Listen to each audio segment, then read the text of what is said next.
बहुत स्वागत है आपका न्यूज़ 18 का डिजिटल प्लेटफॉर्म आप देख रहे हैं। मैं हूं आपके साथ रितु सिंह और इस वक्त एक बड़ी खबर सामने आ रही है स्ट्रेट ऑफ हॉर्मुज से जुड़ी हुई, जहां पर भारतीय जहाजों पर हमला किया गया है। आनंद, देखिए हमले की बात भी निकलकर सामने आ रही है। अब्बास अरागची का एक बयान भी सामने आया था, लेकिन इसी बीच एक ये बड़ा अपडेट है। बिल्कुल, अब्बास अरागची दरअसल पहले वो बोल रहे थे कि स्ट्रेट ऑफ हॉर्मुज खुल गया है, लेकिन बीते 24 घंटे भी नहीं हुए हैं, वहां पर फिर से नाकेबंदी शुरू हो गई है ईरान की, यानी ईरान ने फिर से स्ट्रेट ऑफ हॉर्मुज बंद कर दिया है। इस बीच खबर ये है कि जो भारतीय 2 जहाज थे, लगभग 20 लाख बैरल इराकी तेल लेकर के भारत की ओर बढ़ रहे थे। और स्ट्रेट ऑफ हॉर्मुज में क्या हुआ कि जब स्ट्रेट ऑफ हॉर्मुज से गुजर रहा था तभी वहां पर फायरिंग की भी खबर सामने आई है, यानी कि भारतीय जहाज़ों पर फायरिंग हुआ है आईआरजीसी के तरफ से। तो आईआरजीसी की तरफ से ये फायरिंग हुई है और उसके बाद भारतीय जो 2 जहाज थे जिस पर भारत के झंडे लगे हुए थे, वो दोनों जहाज़ों को फिर से यू टर्न लेना पड़ा, यानी कि पीछे हटना पड़ा है। बिल्कुल, तो ये कितना बड़ा नुकसान इससे माना जाए? देखिए, ये स्पष्ट नहीं हो पाया है क्योंकि ईरान, ये खबर अभी ये सामने आई है, लेकिन इधर से ईरान की तरफ से या फिर आईआरजीसी की तरफ से अभी कोई भी दावा नहीं किया गया है, क्योंकि पहले भी ईरान ने कई बार दावा कर चुका है कि भारतीय जहाज़ों को सुरक्षित स्ट्रेट ऑफ हॉर्मुज से गुजरने दिया जाएगा। वापस आए भी हैं। हाँ बिल्कुल, कई जहाज वापस भी आए, लेकिन जो तनाव की स्थिति आज बढ़ी है, क्योंकि कल एक बयान आया था अब्बास अरागची जो विदेश मंत्री है, उनका ये बयान था कि लेबनान में जो सीज फायर हुआ है उसके बाद स्ट्रेट ऑफ हॉर्मुज सभी देशों के लिए खोल दिया जाएगा, लेकिन उसमें कुछ शर्तें भी उन्होंने जोड़ दिए थे। उन्होंने पहला शर्त ये जोड़ा था कि जो युद्धपोत हैं, जो बाकी देशों की युद्धपोत हैं, वो स्ट्रेट ऑफ हॉर्मुज से नहीं गुजरेंगे, और सभी देशों के जो जहाज हैं वो गुजरेंगे, लेकिन युद्धपोत नहीं गुजरेंगे। इसके साथ ही उन्होंने ये भी दावा किया था कि जो ट्रंप नए दावे कर रहे हैं उस पर जो ईरान के स्पीकर हैं उनका दावा आता है, और एक तरीके से वो बयान आता है, बड़ा बयान आता है, और वो बोलते हैं कि 1 घंटे में ट्रंप जो है कि 7 झूठे दावे किए हैं। और ट्रंप के ऐसे से जो दावे थे, ट्रंप का तो पहले यही दावे था कि जो यूरेनियम संवर्धन है, यानी कि जो ईरान के पास यूरेनियम है वो अमेरिका को दे दिया जाएगा ईरान के तरफ से, यानी ये ट्रंप दावा कर रहे थे। और वो बैठक भी इसीलिए करना चाहते हैं कि उनके जो यूरेनियम है वो अमेरिका शिफ्ट हो जाए, ये एक दावा था। और स्ट्रेट ऑफ हॉर्मुज को लेकर के भी दावा किया था ट्रंप ने। ये सभी मामलों को लेकर के गहमागर्मी होती है। उसके बाद क्या होता है कि ईरान की तरफ से फिर से बयान आता है और ईरान स्पष्ट रूप से फिर से घोषणा करता है कि स्ट्रेट ऑफ हॉर्मुज फिर से बंद किया जा रहा है सभी देशों के लिए। हाँ, लेकिन जो कुछ देशों को जो छूट दी गई थी, जैसे कि चीन हो गया, रसिया हो गया, भारत हो गया, पाकिस्तान, बांग्लादेश, इन सभी देशों को अभी स्पष्टता नहीं हुई है। और यही कारण है कि स्पष्टता नहीं होने के कारण से भारतीय जो 2 जहाज थे उस पर फायरिंग होने की भी खबर सामने आ रही है। बिल्कुल, इसके बाद से क्या लगता है आनंद, क्योंकि जब भारतीय जहाज जो पहले उस रास्ते से निकलकर आ चुके हैं और अब हमला होना, इसके बाद से तनाव कितना ज्यादा बढ़ सकता है? बिल्कुल बढ़ सकता है, क्योंकि देखिए भारतीय जहाज़ों पर हमला होना ये अपने आप में टेंशन वाली बात है भारत के लिए खास करके। और अब क्योंकि इस हमले के बाद से जो ईरान के राजदूत हैं उनको तलब किया गया है भारत की तरफ से, और उनसे जवाब मांगा गया है कि भारत के जहाज़ों पर क्यों हमला किया गया है। और उसमें एक खबर और सामने आ रही है कि टैंकर मॉनिटरिंग डेटा के मुताबिक फायरिंग की घटना भी हुई है। एक जहाज भारत का झंडा लगाया था जो 20 लाख बैरल इराकी तेल लेकर जा रहा था। हालांकि जहाज और क्रू पूरी तरह से सुरक्षित है। इस दौरान हॉर्मुज में तैनात अमेरिकी नेवी को भी इसकी भनक तक नहीं लग पाई, यानी जो अमेरिका का नाकाबंदी भी है वहां पर, क्योंकि आपको भी पता है कि स्ट्रेट ऑफ हॉर्मुज बंद होने के बाद ट्रंप ने बयान दिया था कि यूएस जो है वो स्ट्रेट ऑफ हॉर्मुज को नाकाबंदी कर देगी। तो नाकेबंदी को लेकर के भी ईरान बहुत खफा है, और ईरान का कहना है कि स्ट्रेट ऑफ हॉर्मुज हम खोलने के लिए तैयार हैं, लेकिन यूएस का जो नाकाबंदी है उसे खत्म करना पड़ेगा, यानी यूएस की जो आर्मी है उसे पीछे हटना पड़ेगा। ये जो समझौते की बात कही जा रही है आनंद, कि ईरान और अमेरिका के बीच अब समझौता होगा, अब एक और चरण की बातचीत हो सकती है जिसमें शर्तों को कुछ को लगाया जाएगा, लेकिन इसी बीच ये हमला होना, क्या कह सकते हैं कि समझौता अभी करीब नहीं है? बिल्कुल, इसलिए समझौता करीब नहीं होगा क्योंकि देखिए जो शर्त है वो अमेरिका के लिए बहुत मुश्किल है, क्योंकि अमेरिका उस शर्तों पर मानने के लिए राजी नहीं होगा। और रह गई बात ईरान की जो शर्तें हैं, जो अमेरिका की शर्तें, वो ईरान मानने के लिए तैयार नहीं है। क्यों नहीं तैयार है? क्योंकि दोनों की जो शर्तें हैं बहुत ही पेचीदा और बहुत ही मुख्य पॉइंट पर है।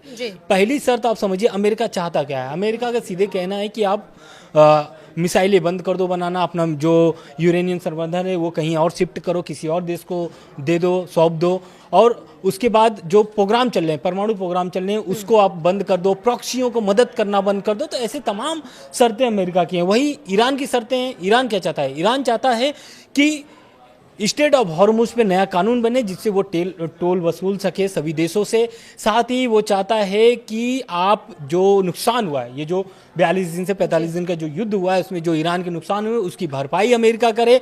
साथ ही साथ ये भी सुनिश्चित करना होगा अमेरिका को कि कभी भी ईरान पर इस तरीके का हमला या दबाव नहीं बनाया जाएगा। तो ये सारी जो शर्तें हैं वो बहुत पेचीदा है।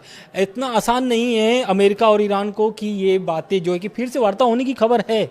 खबर ये भी है कि इस्लामाबाद में तैयारियां पूरे जोर से फिर से तैयार हो गई जो है। देश हैं वो प्रयास कर रहे हैं कि समझौता हो सके। लेकिन ऐसे में ये भी बताइएगा आनंद कि जब भारतीय जहाजों पर हमले की खबर सामने आई है तो स्ट्रेट ऑफ हॉर्मुज को लेकर अभी फिलहाल क्या स्थिति मानी जाएगी? देखिए, स्थिति अभी ये है कि स्ट्रेट ऑफ हॉर्मुज ईरान की तरफ से बंद कर दिया है। खबर यह है कि वॉल स्ट्रीट जर्नल की रिपोर्ट के मुताबिक 20 जहाज जो है स्ट्रेट ऑफ हॉर्मुज बंद होने के बाद वापस लौटे हैं। उन्हें वापस ओमान की दिशा में मोड़ दिया गया है। वहीं अमेरिकी सेंट्रल कमांडर ने कहा है कि जब से उन्हें ब्लॉकेट किया गया है तब से 23 जहाज को वापस मुड़ने के लिए मजबूर कर दिया गया है। ईरान की तरफ से यह किया गया है। तनाव के बीच ईरान ने सुप्रीम लीडर जो मुस्तफा खामनेई हैं उनका भी एक तरीके से सख्त संदेश है, उनका चेतावनी भी है ईरान और इजराइल, अमेरिका और इजराइल को दोनों को, कि ईरान नौसेना अपने दुश्मनों को कड़ी हार चखाने के लिए तैयार है। यानी इस बयान से ये निकलता है, मुस्तफा खामनेई का जो बयान है उससे ये निकलता है कि अब भी फिर से ईरान युद्ध लड़ने के लिए तैयार है। बिल्कुल बिल्कुल। और अब देखना होगा ये आनंद कि अब क्योंकि जब भारतीय जहाजों पर हमले की खबर सामने, शुरुआत से हम देख रहे हैं आनंद कि स्ट्रेट ऑफ हॉर्मुज को लेकर जितना भी तनाव बना हुआ है, लेकिन भारतीय जहाज वहां से सुरक्षित थे, भारत में किसी तरह की टेंशन नहीं थी। अब चूंकि हमला होना, तो क्या अभी किसी और देश पर इस तरह से प्रतिबंध लगाए जाएंगे, वहां पर भी हमला या फिर रोक लगाई जाएगी? बिल्कुल, रोक तो सभी देशों के लिए लगा दी गई है। ईरान स्ट्रेट ऑफ हॉर्मुज को बंद कर दिया, इसका यही मतलब है कि वहां से किसी भी देश की जहाज अभी नहीं गुजरेगी। अब धीरे धीरे स्पष्ट करेगा ईरान, जैसे पहले किया था कि चीन और रूस भारत हो, कुछ देशों को रियायत दे, तो वो अभी स्पष्टीकरण नहीं हुई है। लेकिन राजदूत जो है उनका तलब हो चुका है और उनसे जवाब मांगा गया है कि भारतीय जहाजों पर क्यों हमला किया गया है। क्योंकि जब खबर कल आई थी कि स्ट्रेट ऑफ हॉर्मुज खुल गया है, तब से अगर आप देखेंगे रिएक्शन देखेंगे, दुनिया भर के रिएक्शन देखेंगे, तो ईरान को लेकर के बहुत ही अच्छी रिएक्शन आई थी। इसलिए आई थी क्योंकि स्ट्रेट ऑफ हॉर्मुज खुलने से लगभग 20 से 25% जो होता है वहां से व्यापार होता है, तेल निर्यात होते हैं।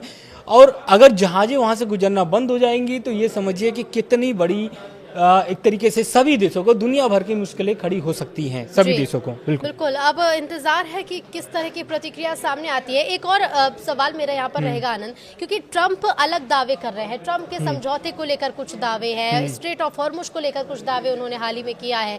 ऐसे में ईरान की तरफ से भी ट्रंप को लेकर बड़ी बातें कही जा रही है कि आपके नेता बहुत ज्यादा बोलते, इस तरह के तंज भी खूब कसे जा रहे हैं। बिल्कुल बिल्कुल, आप सही कह रही हैं। जो ईरान के जो स्पीकर हैं वो यही बात बोले। वो बोले हैं कि जो ट्रंप नए नए दावे करते हैं, झूठे दावे करते हैं, उस दावे से ट्रंप को बचना चाहिए। इसलिए बचना चाहिए क्योंकि तनाव की जो स्थिति है, देखिए ट्रंप का सच में बयान अगर आप देखेंगे तो ट्रंप अपने बयान से भी कई बार पलट चुके हैं जी। ट्रंप जब युद्ध चल रहा था तो ट्रंप कई बार दावे कर चुके थे कि ईरान हार चुका है, ईरान हार चुका है, वहां पर सत्ता परिवर्तन हो जाएगा।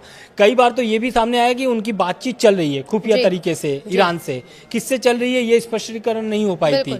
लेकिन अब जब मामला धीरे धीरे ईरान भी खत्म करना चाहता था, सीज फायर करना चाहता, युद्ध खत्म करने के लिए उसने भी कदम आगे बढ़ाए, तो यही कारण था कि पाकिस्तान में जाकर के इस्लामाबाद में बैठक हुई।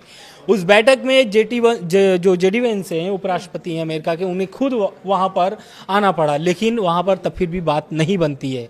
अब देखना दिलचस्प ये होगा कि ट्रंप का जो बयान आया है वो बयान ये आया है कि इस्लामाबाद में अगर फिर से बैठक होती है ईरान अमेरिका की, तो उसमें वो खुद मौजूद रहेंगे और मौजूद रह करके वो ईरान से खुद डील करेंगे। डील क्या चाहते हैं?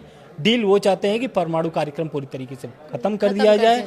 मिसाइलें जो हैं, दूर रेंज वाली जो मिसाइलें हैं, वो एक सीमित हो जाए। सीमित यानी कि 500 किलोमीटर तक का ही रेंज वाली मिसाइलें वो बनाए ईरान। और उनके पास, आपको भी पता है कि ईरान के पास किस किस तरीके के आधुनिक मिसाइलें हैं, दूर रेंज वाली मिसाइलें हैं। आप देखे होंगे कि कैसे डिगोगाशिया पर भी हमला हुआ, काफ़ी दूर है ईरान से डिवोगार से बहुत दूर है, वहां पर भी हमले की खबर आई थी। तो इससे ये अमेरिका आकलन लगा चुका है कि इनके पास आधुनिक मिसाइलें हैं, तो इधर आधुनिक मिसाइलों को भी ये खत्म करना चाहते हैं। यूरेनियम जो संवर्धन है उसे भी शिफ्ट करना चाहते हैं। इसको लेकर के रसिया ने भी ऑफर दिया था ईरान को, अमेरिका इजराइल को, कि भाई हम ईरान की जो यूरेनियम है हम वो रूस में शिफ्ट करने के लिए तैयार हैं।